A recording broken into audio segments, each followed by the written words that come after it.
Forget no insult, my sons, as I have never forgotten those of my father, of the Emperor, nor those of Horus. Forgive no slight or grievance. Hold your bitterness deep within, and there let it fester. Let it roil and squirm and churn, until you are filled with such bile so poisonous that all you touch falls to ruin. Thus shall you serve noble best. Thus shall you spread his virulent gifts across the false Imperium, and watch its final rotten.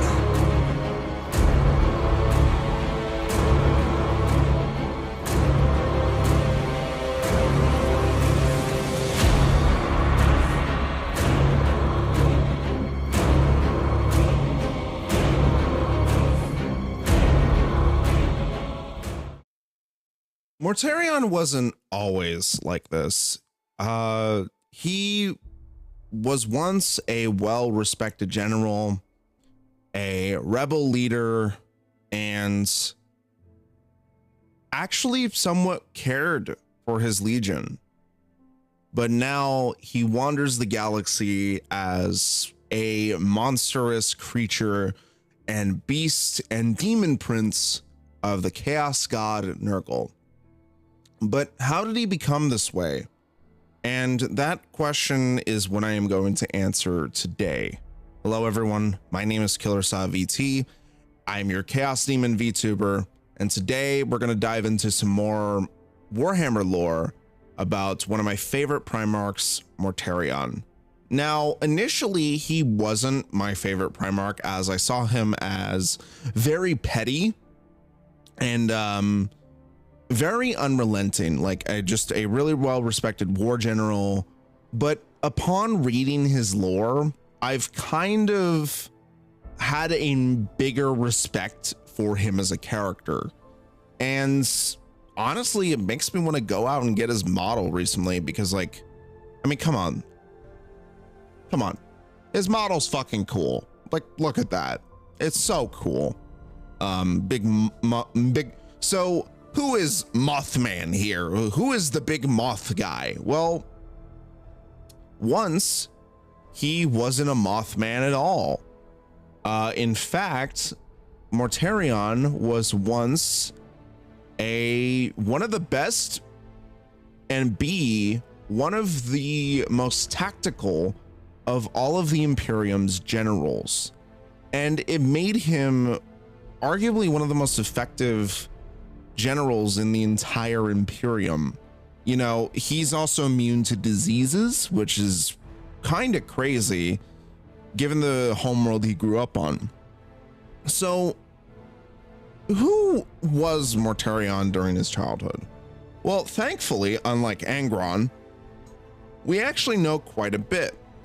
So he initially went to the planet of Barbarus, a world wreathed in poisonous fog and with steam-powered technology. Think of like a pre-industrial era, but with poisonous clouds everywhere.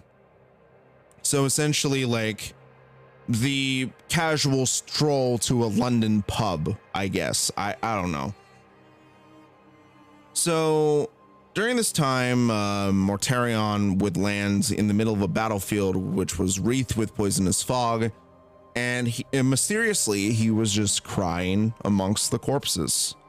And one of the most powerful overlords of the planet, Nikaea of Barbarus, took Mortarion in with the intention of creating an heir and named him Mortarion, otherwise known in the barbarian dialect, Child of Death. This would come into factor later. Mortarion was kept by the High Overlord in a small tower positioned over the entire fortress and would teach him things as he noticed that Mortarion had a highly keen intellect and voracious appetite for knowledge. Mortarion learned everything from battle doctrine to arcane secrets, from artifice to stratagem. Mortarion's knowledge was vast, but he had questions.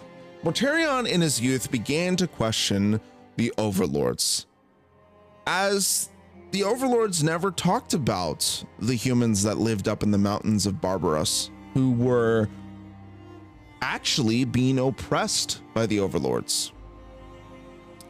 Knowing Mortarion would never get the answers he deserved, he would break out of the fortress that had been his home and prison after killing several guards and headed for the valleys of Barbarus, where he met the people who lived amongst the mountains, who were not immune to the toxins and were relegated to live there because of the said toxins, and the fact that the overlords were secretly warp worshipping necromancers.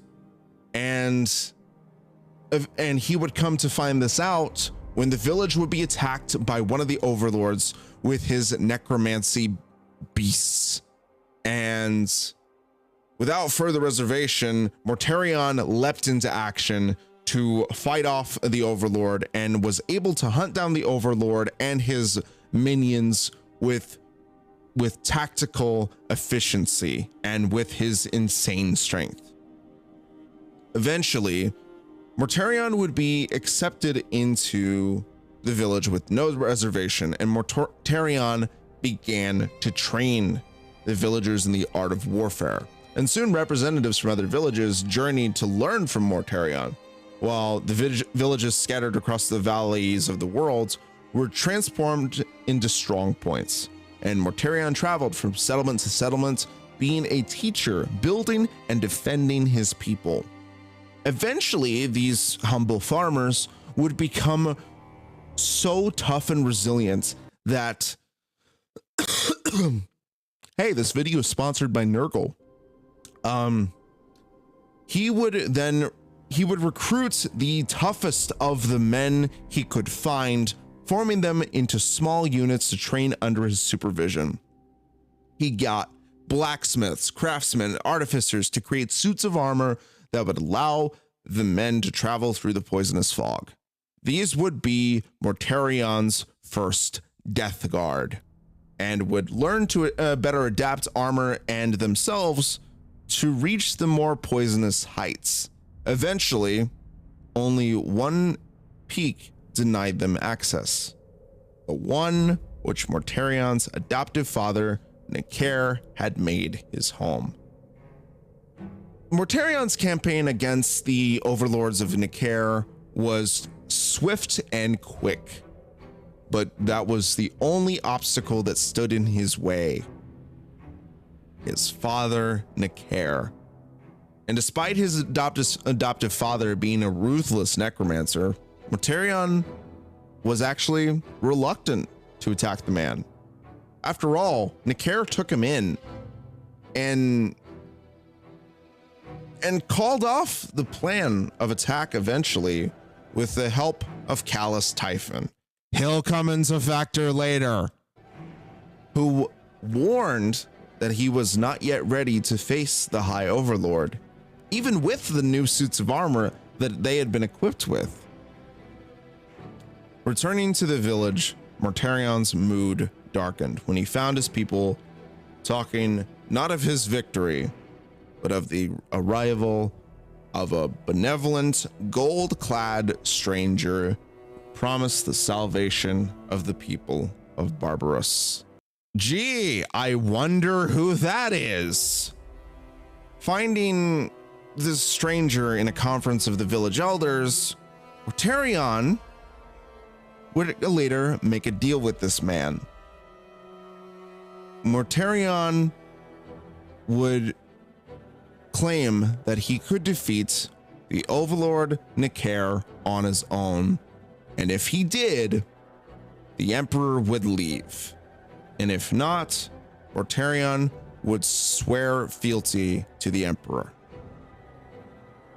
The Death Guard, of course, protested, But Mortarion left alone to confront his adoptive father, motivating him by a compulsion to prove himself to the stranger from above. And he wanted to prove that he could do it. He wanted to gain his vengeance. He wanted it for himself. And the air around the Nikaea's fortress was so poisonous and toxic that even Mortarion's armor that he crafted himself began to decay and wither away. And eventually, he collapsed at the gates of Nikaea Citadel. He challenged Nikaea to a final duel. But the final thing that Mortarion saw before he almost blacked out of consciousness due to the fumes of the palace was the overlord of Barbarus coming to kill him and mocking him for his weakness and failure. But the Emperor, of course, didn't want his gene son to die, so the Emperor then killed Nikaea in cold blood. Now, there was always a voice at the back of Mortarion's mind, constantly egging him on to be a great mortal champion. And it was in this final moment before the Overlord last took the life of his wayward foster son that the Emperor finally slew his foster father with his flaming sword. When Mortarion recovered, he swore fealty to the Emperor and was given command of the 14th Space Marine Legion known as the Dusk Raiders, who would later adopt the iconography and dogma of the original Death Guard. He would then hold a bitter hatred towards the Emperor for denying him his vengeance and proof that he was worthy, as Mortarion wanted to be worthy of inheriting the world and leading his people to a greater age. But sadly, this would be his undoing, as that voice in the back of his head would constantly be egging him on. Eventually, Mortarion would fight in the Great Crusade and would later rename his legion from the Dusk Raiders to the Death Guard in honor of the soldiers who fought alongside him at Barbarus. He would later recruit Callus Typhon to his side and a battle captain Nathaniel Garrow of the 7th Great Company, and would become one of the deadliest legions of the Imperium, as they were the frontline fighters who fought tirelessly in the service of the Great Crusade. They never relented in battle and never relented under their Primarch's gaze, as they pursued the liberation of mankind with fervor that the Great Crusade had never known. Once the 14th Legion was brought into the equation during the Great Crusade, they were taking planets daily. It was to the point where the Emperor was actually noticed his achievements and actually congratulated him on multiple accounts. It was to the point where Horus actually noticed a lot of the efficiency of his army and actually complimented him, and even would get the attention of Conrad Kurz, which is not a fucking good thing, by the way. And Mortarion, however, had an issue where many of the Primarchs saw him as more loyal to Horus than he was to the Emperor. But you see, Mortarion wasn't liked by the other Primarchs, as some people thought he had a visage of like a freak, as Mortarion was bald. He had pale skin. He would constantly wear this gas mask, and he would constantly wear a hood like an edgy teenager from like or my fucking like junior high days. Solar decades of endless battle changed the Death Guard, and over time they started to adopt more of the traditions of the original Death Guard than that of the Imperium, as they started to function more independently from the rest of the Imperium. Mortarion would then later be invited to the Council of Nikaea, and during this time, the Primarch Magnus would have a debate on the ethics of psychers and the use of sorcery, as he believed that they could use the warp in their Holy Crusade.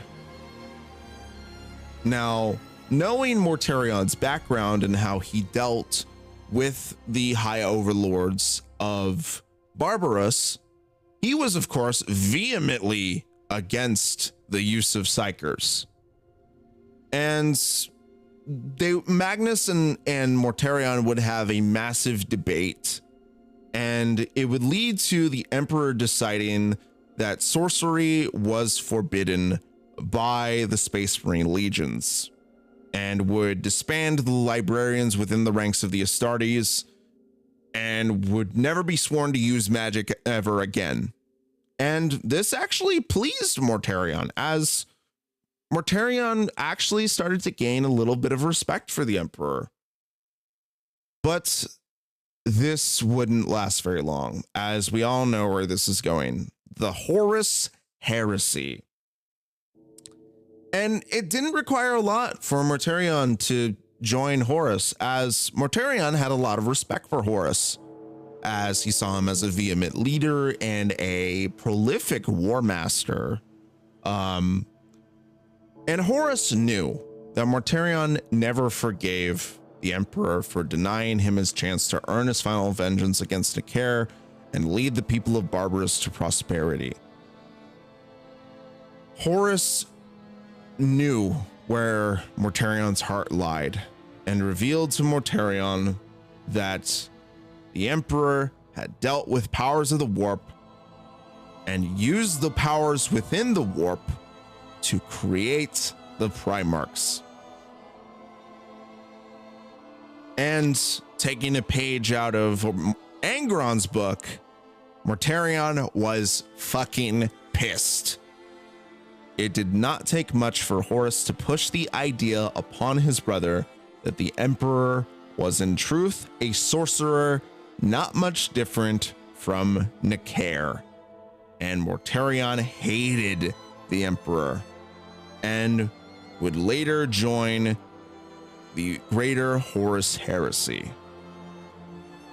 In addition to this, Callus Typhon, Mortarion's second in command, had secretly been a follower of the Chaos Gods and manipulated the rest of the Death Guard into treading the path of damnation.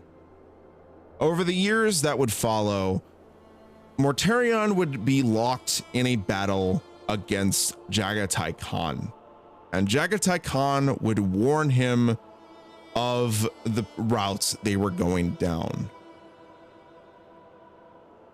and would fight in this bloody battle against the White Scars, and would inevitably lose.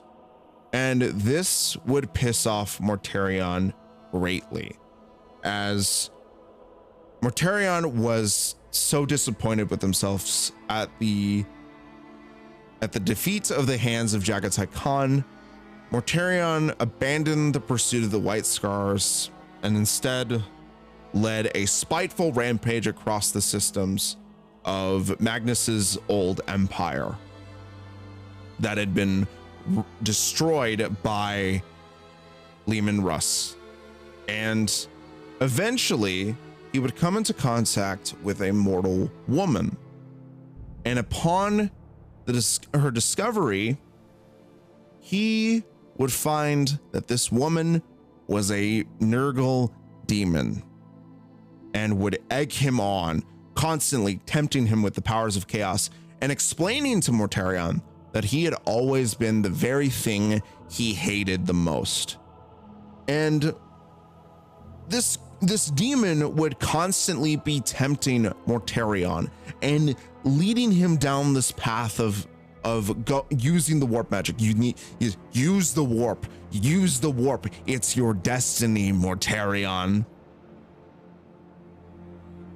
And the power of the warp would not be denied, as in a punitive rage, Mortarion, the psyker hater we know him as, would use the powers of the warp and would try to send the demon back to the ethereal plane where it came from.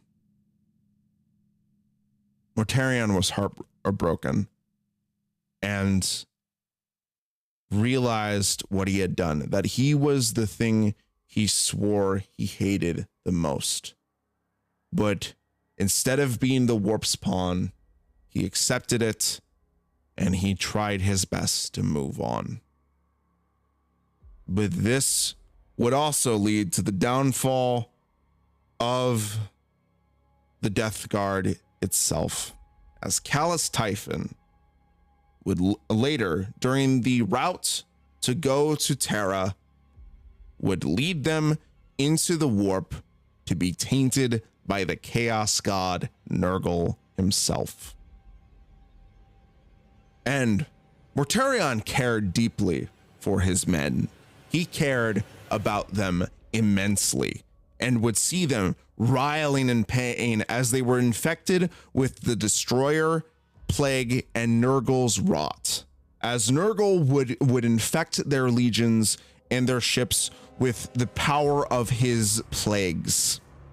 It polluted the vessels and tortured the Death Guard and left them as they couldn't die.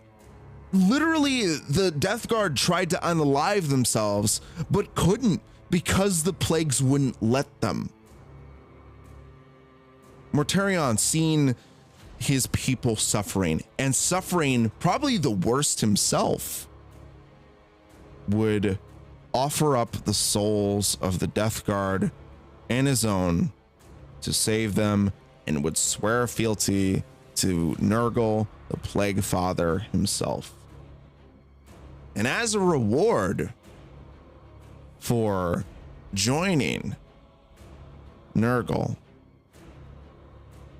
Mortarion would go from Mortarion of Barbarus to Mortarion, the demon prince of the Plague Father, the champion of Nurgle, the prince of decay. And after the Battle of Terra, and after Horus was defeated, as we all know, the unique thing about Mortarion's Legion, now calling themselves the Plague Marines, withdrew to the Eye of Terror in an orderly fashion and would later inhabit the demon world known as the Plague Planet, and would shape it in the image of Barbarus. And Mortarion would get what he always wanted: a world to call his own. He ruled over the toxic death world of poison, horror, and mystery. And for better or worse, the Death Lord himself had come home. Mortarion would later, after the heresy, would join many different campaigns like the 13th Black Crusade, and would cast out Typhus, later called Typhus the Traveler, out of the Space Marine Legion, knowing what he had done. Typhus would then later join up with Abaddon and became active during the 13th Black Crusade, reluctantly working with his old Primarch. And this would lead to many different conflicts that Mortarion would become very active in, especially the invasion of Ultramar, as he would try to take down Guilliman and their homeworld of Macragge, and would would try his best to defeat Gilliman and the Ultramarines, but unfortunately he wasn't successful. Now, what does Mortarion do now? Well, the Death Guard roam around the galaxy and cause plague and pestilence, as the Death Guard are arguably one of the most dangerous out of all the Space Marine legions, as they carry the plagues of Nurgle with them. Like, just being around them would melt your skin off if you weren't a Space Marine. And even Space Marines are affected by the plagues of Nurgle. And Mortarion still, despite being a demon prince, kept a lot of his strategic knowledge, as he has arguably one of the most organized Chaos Legions in all of Warhammer. And he's such a good general. And yeah, after reading a lot of Mortarion's lore, he kind of falls into the category of being slightly sympathetic, but mostly petty. But you know what? It kind of makes him interesting, and arguably he's actually become slowly becoming one of my favorite Primarchs because of his background and the reasons why he actually hates Psychers, and they're incredibly justifiable. So yeah, that's my video on Mortarion. If I missed anything, or if there's more lore that you guys know about, leave it in the comments below. Thank you guys so much for watching. As always, make sure you stay healthy, stay happy, and I'll see you guys next time where we do lore on, I believe the next one is gonna be Magnus, so stay tuned for that, and I'll see you guys later. Bye.